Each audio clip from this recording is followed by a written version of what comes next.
Welcome to the Divine Feminine Revolution podcast, where women are magical and empowered. I'm your host, Dr. Megan Monday, psychologist turned transformational feminine business coach. This podcast is for you if you want to prioritize your own pleasure, face your fears, and manifest your desires.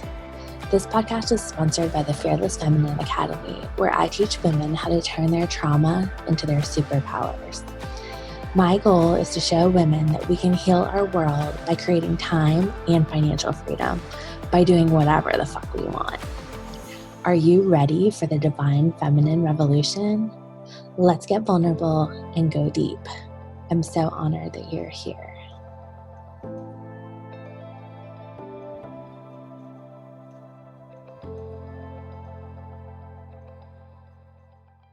Hello, and welcome to the Divine Feminine Revolution podcast. I'm your host, Dr. Megan Monday, and I'm super excited to have Sheree Trask with me. She is an author, a ghostwriter, and a book writing coach, which is amazing. So I'm just going to turn it over to you, Sheree, and give us a little brag intro. Tell us all the juicy stuff about you. I mean, I don't know where to start. I am very fortunate to do what I do for a living, and I never in my wildest dreams thought that this would be the path that I would be on. And it was one of those things that kind of found me, as so many things typically do, right? So I guess my brag would be that I am grateful beyond measure to be able to support some of the most inspirational stories and being birthed into the world through writing books. And I get to do that every day, and it makes me so happy. So that would be my brag. Yeah. Yeah, and you're like have a book coming out, and you're like a Louise Hay author. So you skipped some of the really juicy brags there. I would definitely have led with that, but tell us a little bit more about like how did that come to be? Yeah, so kind of funny. I did not go to school for this originally at all. It was something completely different, and I knew after my own personal experience with trauma when I was 19, I was sexually assaulted. And I knew at that time I was really supposed to do something with my story. And I had no idea what that looked like. So like so many entrepreneurs, I tried my hand at a million different things, and everything was like, that was kind of fun, but like, not really into it. Right. So I guess 11 years or so ago, I had met somebody at the gym, and I was writing for Health and Fitness magazine, which was my background. And he saw this obnoxious picture of me at the gym because I was supporting them with their health coaching and stuff like that. And he's like, "Hey, I need to talk to you. I have a startup. I have this book I want to write. Would you mind ghostwriting a book for me on autoimmune disease?" And I had no idea what I was doing. I was like, yeah, totally. No idea how to write a book. I'd never written a book before. And I wrote it, and he loved it. And that kind of just catapulted my career into being his voice for the next 6 years. We published a book with Hay House together, me as a ghostwriter. So that means I'm on the back end. Nobody knows who I am. And it was just a really cool experience to be able to support somebody who had such a vision to create a massive impact in the world and be able to bring kind of that vision to life. And that has really just, I guess, really helped me with the trajectory of my own life and how I'm supporting other people telling their stories now too. Mm-hmm. That's so exciting too, because autoimmune, that's really a tricky one. And I've had so many clients with that over the years. I have my own autoimmune thyroid thing, but it's like modern medical doesn't do a very good job with it. And so, we count on the Louise Hay authors to tell us the real deal about how to actually heal those things, because a lot of times, they don't even have answers for us as far as, diagnoses or you're making it up. A lot of clients have told me that. And I'm like, oh, it's how invalidating for a medical provider to think it's all in your head when clearly with autoimmune, people really have a wide range of really, sometimes very harsh symptoms. So yeah, I mean, for me, I was actually misdiagnosed for 9 years. I spent most of my 20s in and out of the hospital for weeks at a time and diagnosed with a million different things. And I was just like, something has to change. Like, you guys aren't understanding what's happening. And so that's where I became my own guinea pig. I went back to school, studied holistic health and nutrition. And I was like, I'm going to figure out how to do this because there's something going on regardless of what you guys are telling me. And it wasn't until, almost a decade later that I found out I have lupus, and I decided to treat it holistically. I didn't want to take medication because anytime I took medication, I was allergic to it, and it put me back in the hospital. And I was like, I can't be on this cycle. So I think, and you probably see this too with so many of your clients being a trauma therapist, that oftentimes I call it our stories keep us sick. And it's when we're holding on to these things that we're not allowing ourselves to heal completely, that they manifest in different ways. And for many people that I work with, I'm sure you do too, it manifests in autoimmune disease or the like. So it's a tricky thing, but I do believe, just based on my own experience and people that I've talked to, that once we really allow ourselves to get to the root cause of what is creating this imbalance in the first place, and we come back to equanimity, our body just flourishes.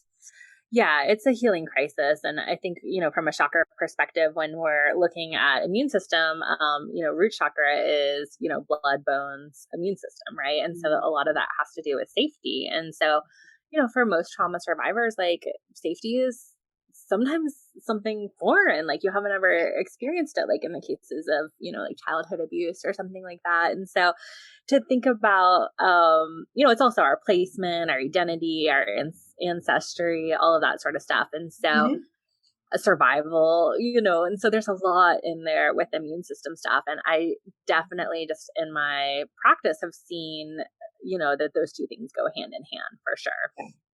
Definitely. Yeah. So like your destiny as a book coach and a ghostwriter just like kind of found you. I love that so much because I just feel like some of the best things in my life have really been a surprise, like they found me.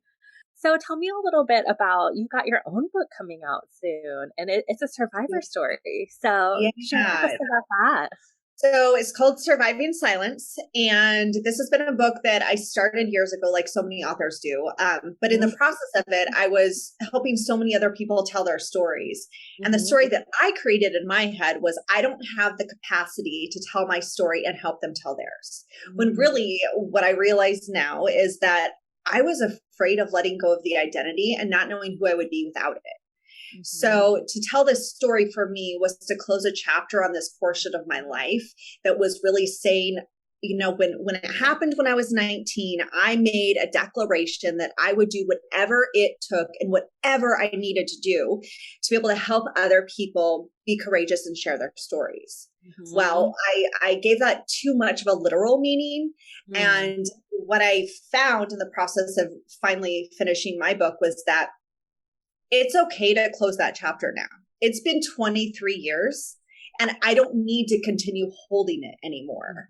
I can let go of it. So this book is really the completion of my own journey as a survivor. And while that doesn't go away, I will always be that in some capacity. It's really giving myself permission to move forward without the title.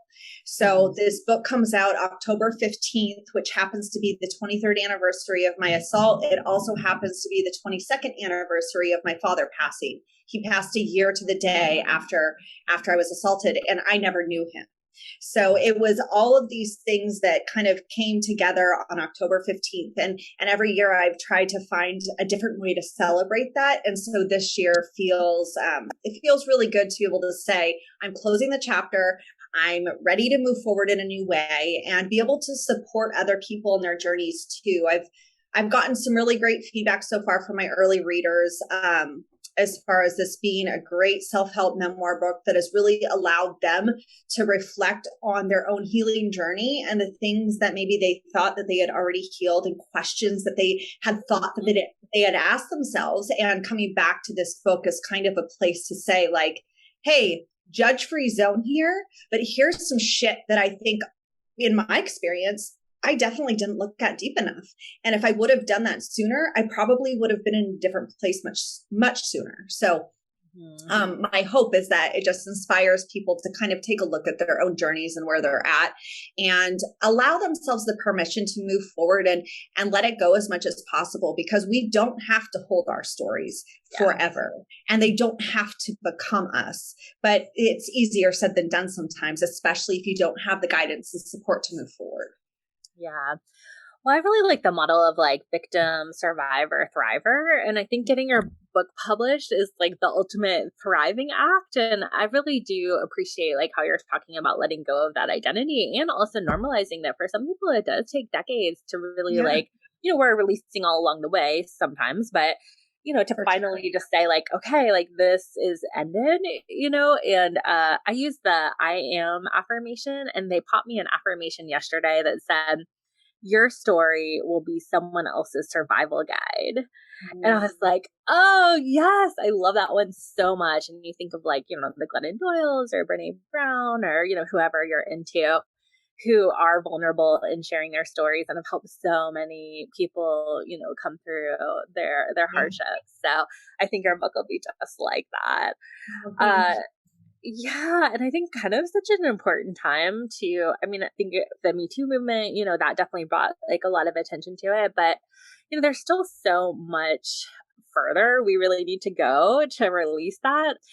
I was also like a trauma survivor of sexual assault, and it was in high school, and I then became a therapist, and they sort of say like research is me search, right? And so when I wrote my dissertation, I did it on rape prevention.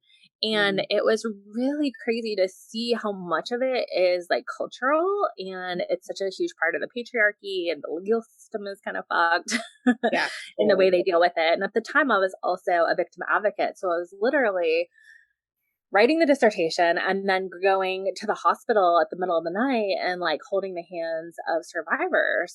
And yet so this is like a decade of working with rape survivors.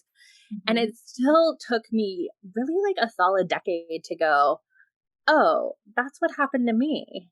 You know what I mean? Like you can see it in other people, but a lot of times people just think I worked a lot in college counseling centers with college students in my early training. And so we wouldn't ask people if they had been raped because people say no. But if you say, have you had an unwanted sexual experience? Everybody says yes, which is like, ooh. But it's like rape is kind of like cancer. It's such a loaded word that people don't claim it. They don't, the word itself is scary. And so not many people name what happened to them as rape. And it's like helping clients figure this out. And, I think a lot of times we get, especially if it's in the younger years, high school, college, it's like we get like slut shamed, and think like, oh, it was just a hookup or it was just this or that, and so many guys, think that as well. And it was really astounding when I was doing my dissertation, we were surveying like rape myths. And people were like just endorsing them, like no big deal. Like, oh yeah, if a girl wears that, she deserves it, which obviously is completely untrue. But that's a rape myth, right? And we have that like so laden into our culture. And then the legal system just really is flawed. And you can kind of see that, everybody's talking about the Johnny Depp Amber Heard thing, which I don't know how you feel about that. But, I feel like it's diluting maybe what's really happening, and kind of I haven't actually like watched it, but you kind of can't help but hear of it. But I feel like it's like diluting like what are like some really important issues about domestic violence, or I don't know, whatever else they had going on there. So I'm kind of curious, like, what was it like to really share your story publicly? Yeah, so when it happened, I was 19, and I didn't tell anybody for 3.5 years. I didn't say anything. And it wasn't, for me, it wasn't like I was in denial. I knew what happened. It wasn't that I felt guilty or ashamed or anything like that. It was more so a protection mechanism for me to say, like, I just want my life back. I don't want to be different. I don't want people to see me as different. Oh, yeah. She's the person who got raped. I don't want any of that. I just want to go on with life. So when I first told somebody, it was actually somebody that I was on second or third date. And we were just sitting there having wine, and all of a sudden it just fell out of my mouth. Wow. Like there was no context around it. It just fell out. And I was like, oh shit, I can't take that back. And there was silence. And of course, he was 24, and I'm sure in his mind, he's like, I don't know what to say. Right. But he did exactly what I needed and didn't know I needed. He held space, he hugged me, and he just said, I'm so sorry that happened to you. And that's all I needed. And from there, I was like, floodgates opened. I started speaking publicly in women's groups. I started speaking publicly everywhere that I could about it. I started writing about it. I had plenty of backlash, even from the people that I'm closest to and I know love me so much, like my mom. She was confused by it. Like, why are you sharing something so publicly? Yeah. Because I hadn't even told her yet at this point. And I tell my mom everything. And she was like, I don't understand. Like, why were you holding this in? And what it came down to is I was like, this isn't about you. This is about me helping other people. If it doesn't support and help you, then it isn't for you. And I'm really not concerned about that. So you don't have to like it, but I'm doing this for a bigger reason. And that felt good for me. The tricky part for me was in the process of it, I actually became pregnant from the assault, and it was ectopic. And so I was going through this whole thing as well of like all of these things, right? Like there was so much emotion going on. Wow. Yeah. And trying to navigate, like, how do I still go to school and get good grades while I'm dealing with this secret that I have? And it was around that time as well that I became very sick. So there's coincidence. Absolutely. Like, again, goes back to what I say, our secrets keep us sick. And I was holding on to too much. My body was like, get it out. Yeah. So for me, it was really about understanding why I was speaking up in the first place. Right. And I think that that's a big thing. And I tell this to clients all the time, because even though, yes, I'm a book writing coach, and a ton of my clients that come to me are also trauma survivors. And so with that, some of them are telling their stories for the first time. And they're like, I don't want to tell all of the details. And for me, you brought this up earlier, and I totally agree. It's a safety thing. So what do you feel safe sharing? Yeah. Number one. And what is your intention for sharing it? Because not everything has to be public, even if you're writing a book, right? Like, you don't have to tell everybody everything to help even one person. And for you, it may not be that I actually want to create an impact with what has happened in my life. Cool. You don't have to do that either. So I think people get a little bit, it becomes a little bit convoluted when people start thinking like, oh, I have to do something with this, or, oh, I'm supposed to forgive, or, oh, I'm supposed to walk this path. It's like, no, you get to do whatever feels best for you in a way that feels safe for you, with people that feel safe for you, and move forward in a way that feels safe for you. This isn't about everybody else. So, I think an interesting thing that I didn't realize at the time that was so different is that through my experience, the night that it happened, I was sitting in my car afterwards, sobbing. It was raining, which never happens here in San Diego. And I just prayed. And I'm a spiritual person. I'm not religious, but I was praying my ass off. And I was just like, help me forgive this person so that I can be free. Help me forgive this person, over and over and over and over. And I did not leave that parking spot until I had forgiven him. And for many people, that comes last or never. So when I was talking to survivors over all of these years, I started noticing, my process was kind of backwards than most people's. And so I had to take a step back and be like, okay, if I reverse engineer this, how would I want to be supported? And how can I best hold space for their stories to unfold in a way that, again, is safe and feels authentic to what they're here to do, here to share, etc. So I love that. And, a lot of times there is research that says that like forgiveness is, really associated with emotional health, but I think it gets like a little bit convoluted and sort of has that religious connotation. And so I try to use the term like letting go, because I feel like there's just less baggage to that word. And so kind of getting to the point when we go from like survivor to thriver is where we can talk about it without crying. Not to say that if sometimes you cry, it's no big deal, but you know what I mean? Like in the beginning stages when you're healing, like there's probably lots of tears, but then like you can get to the point where you're an advocate and you can kind of share your story and you can do it, you know, like on a podcast and just, you know, have like a friendly conversation around it. I'm kind of curious though. I've shared a lot, you know how it is. Like it's a mirror, right? And so like you get the guests that mirror all your stuff. And so whenever someone comes on like you, I also share like pieces of my story. So, like if someone were to binge watch, which I highly recommend, all my episodes of the podcast, it really is almost like a memoir. And, you know, I was like looking through, I have public profiles and I was, you know, going through and seeing people that, you know, how like people like a bunch of your stuff in a row. And I was like, oh, maybe that's a potential client. And then I looked at it and I was like, oh no, that is not someone I want looking at my stuff and telling my vulnerable stories to a block, you know, which thank God for the block feature here.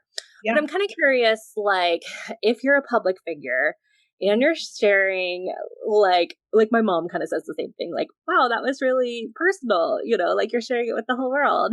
And, you know, she's supportive, but you know what I mean? It's just, that's not something that everybody does. And so I'm just kind of curious, like, it sounds like you've had some backlash from the people in your life, or maybe even just people online, I'm guessing. But like, what's it been like to share so much of yourself in that public way? Yeah, you know, I've had more people support than anything else. Thank God and just for that. Clear, like my mom had backlash because something I didn't know at the time, she was also raped at 19. So it brought up shit for her, right? So right. So like we got to talk through that and it was actually a really beautiful healing conversation for both of us. But I think when it comes to, again, this goes back to what I said earlier with the intention, like, why are you sharing it in the first place? Because when you're super clear on the intention for doing anything, I don't care what it is, when you do get backlash and people do have something to say and insert their opinions where they're unwanted, it doesn't affect you as much. It doesn't mean that sometimes it's not like, fuck, that hurt, right? Like that happens. But more often than not, it's more so a like, that's interesting. They still have some room to grow, as we all do, right? And I can look at that through the lens of empathy and compassion versus sympathy and like it's on me, because it's not personal. But I think it's really easy for us to personalize things, especially when it's a personal story that's being attacked. So it's like I tell clients all the time, when you get ready to share your story in whatever way you choose to do so, be prepared for one of the biggest personal development pieces of work you will ever do in your life, and give yourself a big freaking high five for that, because it is vulnerable and courageous. It can be very scary and it can feel all the things through the process of it. You can go high highs and low lows in the process. And what I always encourage everybody to do is to come back to the intention and to come back to the place of your truth and your authentic self. And who am I? Who do I want to show up as? Am I being that person? And if the answer is no, instead of shaming or judging yourself for that, saying, how can I further align to the highest version of myself in everything that I do? Mm-hmm. And one of the things too, that I think is really important to reflect upon is our stories shape us in many ways, right? Again, they don't have to define us. Yeah. But if we can learn to look at the things that have happened in our lives, I don't like to say, oh, this happened to me. It's more, this happened for me. I was just raised that way. I had a grandmother who every time I would complain, she would say, find the four, Sheree. And as a kid, you're like, fuck off. But now as an adult, I'm like, oh, I get it. Right. Like there are things happen for us if we choose to see them that way. And I don't mean that in a very like woo esoteric sense. I believe it. So if we can start to look at our stories from a place of, okay, that sucked. And I'm going to own that was totally shitty. But you know what I got from that? I saw how resilient I was. I saw how courageous I am. I saw what I was meant to do. I found my purpose, whatever that looks like. There's always those little nuggets that we can take from our stories. And to me, that is the most empowering thing to come out with from anything that we've been through in our lives. Because the truth is, we've survived through some pretty shitty times, many of us, yet we're still here. So kudos to us, high five. Yeah. There's a lot there, and we don't have to get stuck in this place of shame and guilt and judgment and poor me, or I need to hide, or I can't be fully expressed. If anything, I think it's more of a permission slip to say, go show the world what you're made of and do that. Yeah. And that's really like taking your worst day of the trauma and taking it into your best day of how like this was initiation into your life purpose to be an advocate and, a truth teller for women. And I really love the title because, silence and shame go together, right? And so like when we're have a secret and when we're quiet about it, or, when we like look down or try to hide, that is part of what feeds the shame, right? And I feel like that is almost sometimes the most intense part of the trauma is that it isolates us from support. Like, maybe we didn't tell our mom or our best friend because, we didn't want judgment or whatever, but we didn't get that support. Maybe they wouldn't have judged us, but just so common for people if they have an identity that they feel ashamed of, we keep it a secret, right? And sometimes we have to keep things a secret even if we're not ashamed about it, like maybe it's unprofessional or whatever, it fuels that shame. And I think shame is just like that magic killer. Like it really limits who we are. And so to like kind of shout it from the rooftops and to write a book about it and to really, kind of publicize the issue is like so important to so many women who are going through it and don't have the words necessarily like to tell their own stories yet. Mm-hmm. Totally.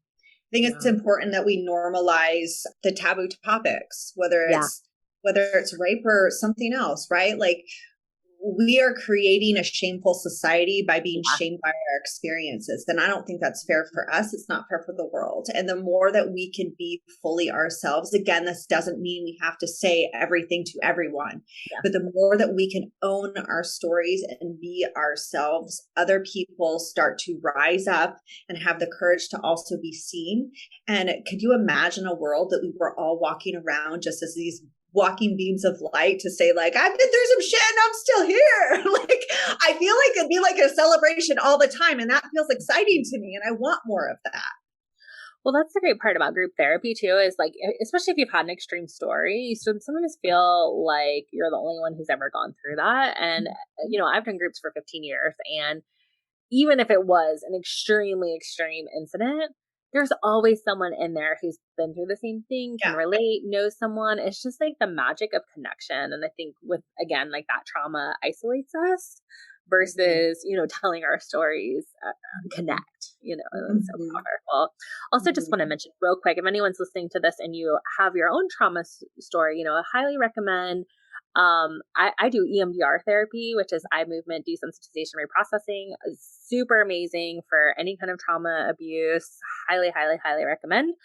And I also highly recommend any kind of like energy work. I find is like extremely helpful. Energy work, body work. The issues are in our tissues, right? They say. So, I found, and I remember actually just teaching like, I don't know, probably might have been abnormal psych or psych 101 when I was either a grad student or early professor. And it was like, I think I was doing a Q&A and someone was like, can we actually heal trauma? And I was like, wow, I feel like that's the very important question that we need to be asking. And my answer would be absolutely yes. But at the time, like going through a traditional, PhD psychology program, that's not something they were really particularly talking about. And that's where I feel like alternative healing and health coaching and energy work and spirituality really does like help so many people find the answers that, the traditional patriarchal systems like cannot give. And so just wanted to give some of those resources out. And also just, take care of yourself if any of this is triggering, like take a breath, take a break, do what you need to do kind of thing for the people out there listening and watching. Yeah. Yeah. It's something interesting that you said about that question. I find fascinating is, can we heal trauma? I think it's interesting because I think it also goes back to like, how do you define healing, right? Because some people will look at healing as if it doesn't exist anymore. The fact remains, like, if you've been traumatized, it doesn't have to be rape. There's a million different types of trauma. Oh, yeah. if you have been traumatized, that trauma will always be there because it's existed, it's happened. You can't remove that piece, but can you heal the symptoms of trauma? Sure. Yeah. Right. So there are layers to it that are interesting, and it gets me thinking. Yeah. Yeah. And I think one of the things I'm kind of obsessed with is astrology, and we're like on the heels of this like very intense kind of Scorpio full moon eclipse. And I think it's a big push to the collective to release trauma, baggage, limiting beliefs, really anything that's like kind of not serving you in your life. And I always sort of explain the eclipses as, you know, the push from the universe. Like if you're not doing the work, it'll do it for you kind of thing. So I think it's kind of interesting that we're having this conversation, like it's so close to the day. What are you releasing? For me, I think are you familiar with human design? Yes, I was going to ask you your human design. Are you a role model by chance? That was my guess. I am a splenic projector. Okay. So I don't know the role model, all of those things. I just know the numbers. 3-6. Okay, 3-6. You are a role model. Okay. Yeah, I mean, I'm definitely one of those people that the way shower, right? Yeah. Like we're supposed to pave a new way. Yeah. And I think they say you kind of come into that as a projector, like into your 40s and 50s, and I'm in my 40s. And so for me, it's like, okay, I'm actually feeling like that's true. And so for me, it's releasing the need to follow this way of doing things, which I've never done. I've never followed a way, but I've thought that I'm supposed to. Mm-hmm. So by following my own way, there's been this thing of, I'm doing it wrong. I should just do that because it works for them. While there's this intuitive knowing like, no, you're not. Keep doing it your way. It will all come together. So I'm releasing the thought process around the shoulding. I should be doing this, right? Like, because I'm not supposed to. And that's hard for me. Yeah. And, you know, the classic term is martyr, which I don't like that one too much, but the more positive one is like experimenter. But I do notice people with a 3 line do tend to have like trauma and sort of like have to sort of like learn the hard way. The sort of classic example they give is like, you can't just tell them that the fire is hot. Like they have to touch it to see exactly like how hot it is, you know? And so, however, I find that like the 3 people I know in my life are amazing teachers because they have done it all and they know what works and what doesn't work. And, like, don't do that. Yeah. Now I can tell you for sure that fire is hot. Right. Yeah. And I struggle with the role model thing a little bit because I'm a hermit role model. So there's part of me that's very extroverted, very public, very open book. You know, when I'm in role model mode, I'm like, yes, let's change the world. We'll do it. Here we go. Let me tell you my story. Right. But then I go into hermit mode and I'm like, vulnerability hangover, contraction, you know. So that's been kind of a thing to balance, is just kind of how to really like be so public and yet also have that like hermit mystic kind of private sacred time as well, and like kind of trying to find the balance between those two things. So my dream is definitely to you know, just be like a mystic and a writer and a coach and kind of, you know, be public when I want to, but you know, sort of like have that, you know, sort of like living off the grid a bit, doing your writing and kind of like not having to leave the house if I don't want to. Totally. Are you an empath by chance? Oh yeah, of course. Yeah. Okay. Have you read the Empath Survival Guide? Is that like Judith? Yeah. I've followed some of her work. I haven't read that one though. It's fantastic. Okay, it's fantastic, especially if you're somebody, because I call myself an introverted extrovert. Yeah.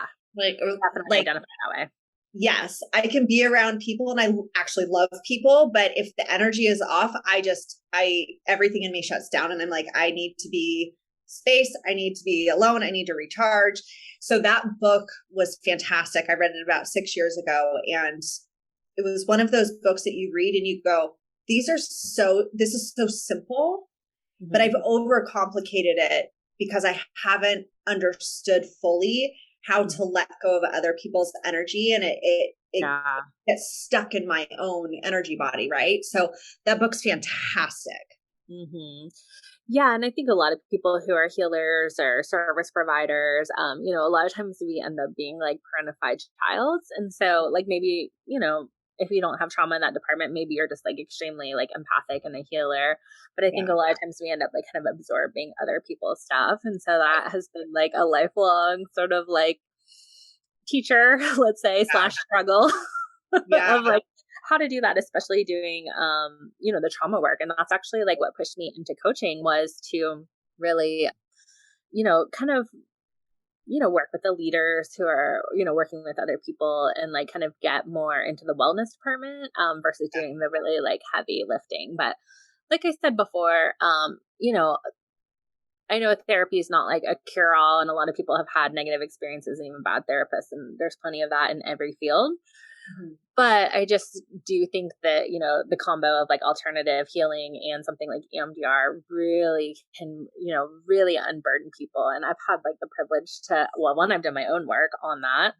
And I've had the privilege of just seeing, hundreds, maybe thousands of women heal these things that were, just like unbearable in the moment. They've, this is like the most amazing, I think any human can do this, but particularly women, I think just like can take something so painful and give birth to something so beautiful like you've done with your book.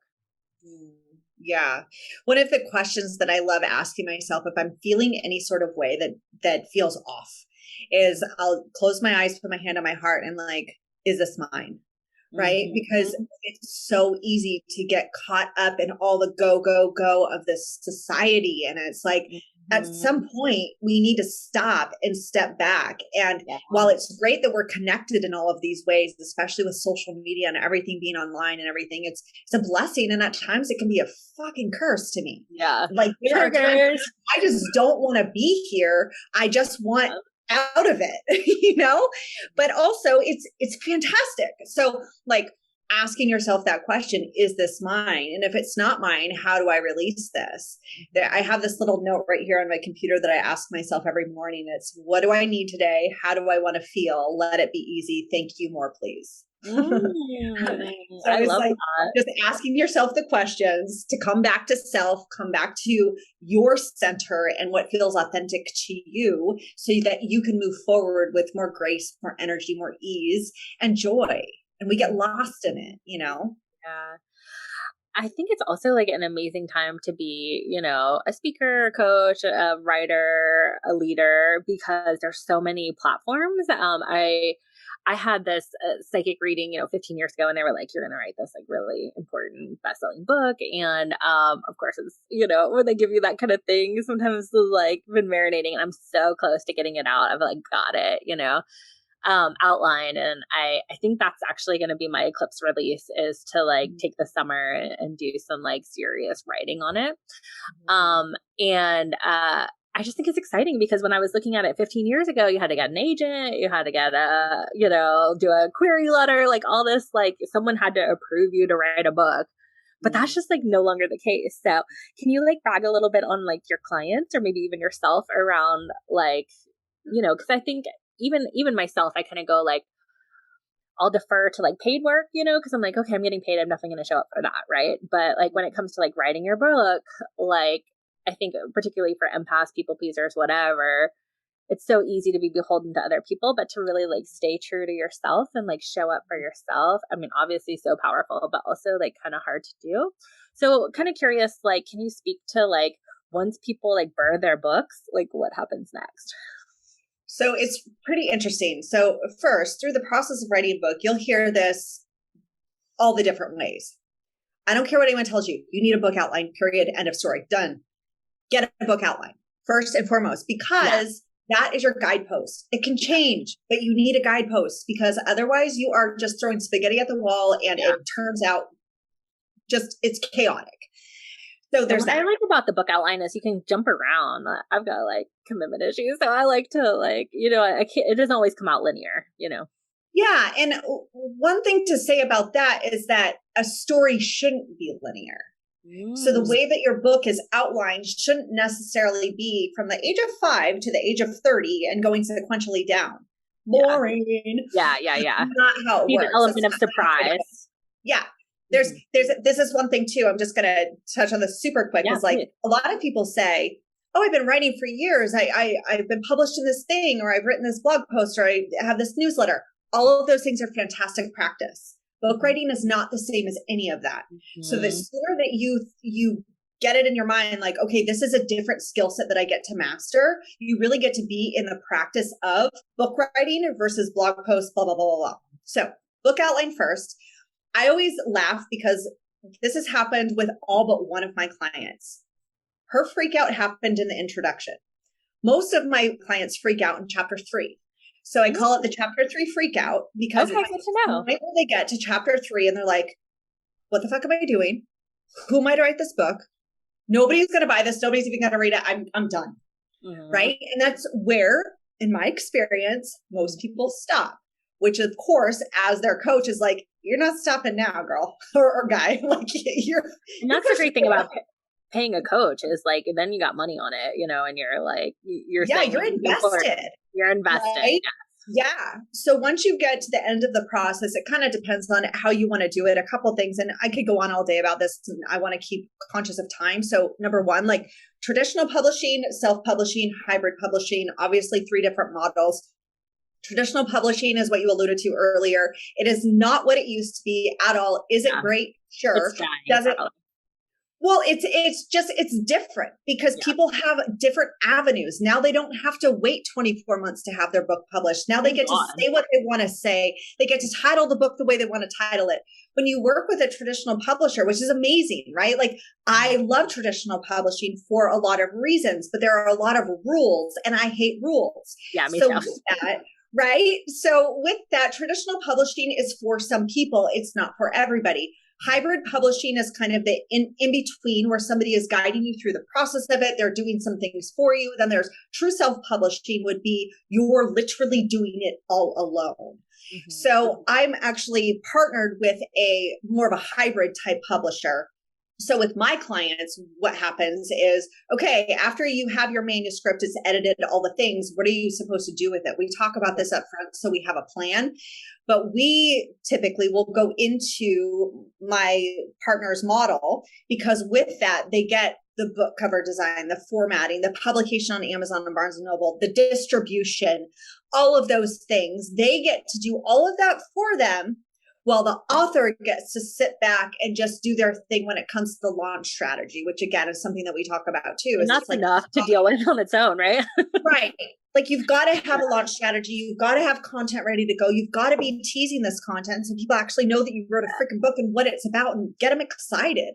Yeah. Right. So the publishing process, when you do it hybrid or self, can be instantaneous. It can happen overnight. Traditional publishing is 12 to 24 months before your book is out. Right. So it's just different. And what I've heard is that, like, I mean, if your book really takes off self-published, like that's what the publishers, they'll find you and they'll want some, like if you do well enough. So I think that can be a kind of a loophole way to get through it. Another thing that's really helped me just like kind of in the beginning outlining process is the Save the Cat book, like, and also watching like YouTube videos on it. If you just like, for me, it's so much easier to have a structure and a template, even though I don't like rules. I just need like a little something to like ground me into writing. And so that's been super helpful just if you're like a newbie and wanting, some kind of, how we do templates in the coaching industry, like email templates, swipe files, whatever. That's kind of like a copywriting swipe file, but it gives you that 3-act story structure to kind of, get all the good juicy parts in there. So that's been really helpful to me. Well, we are short on time, Sheree. I would really love to have you back because I know there's like a million things we could talk about, and I'd love to get more into like what you do with people, just even out of my own. Like I want to know, those are my next steps. So, you kind of segued into, what you offer, but go ahead and tell us like, where do we find you? How do we work with you? All the good things. Yeah. So I'm on Instagram and Facebook, just Sheree Trask, my name. My website is shereetrask.com. I do ghostwriting. I do private coaching, and I'm getting ready to launch my group program. So that's coming. So exciting. Well, I just really admire you. Thank you for like telling your story. I wish I had something like that when I was going through it. And I do think that there is, when something like that happens to you, I think, it's a huge pay it forward kind of moment when you like help society. And I think that's that role model advocacy truth teller piece of it. And it's definitely not the easiest thing to do, but that's how we change society. And that's why, this podcast is called Divine Feminine Revolution. It's about the matriarchy coming to power. And I think you're a great example of that. And I'm sure your book is going to touch so many people. So just super congratulations to that. And I'm going to future brag that this is definitely motivation to get my ass in the chair and be writing my own book. So thank you so much. I'm so glad to connect with you. And thanks to all the people out there listening. And we'll see you next time. Bye.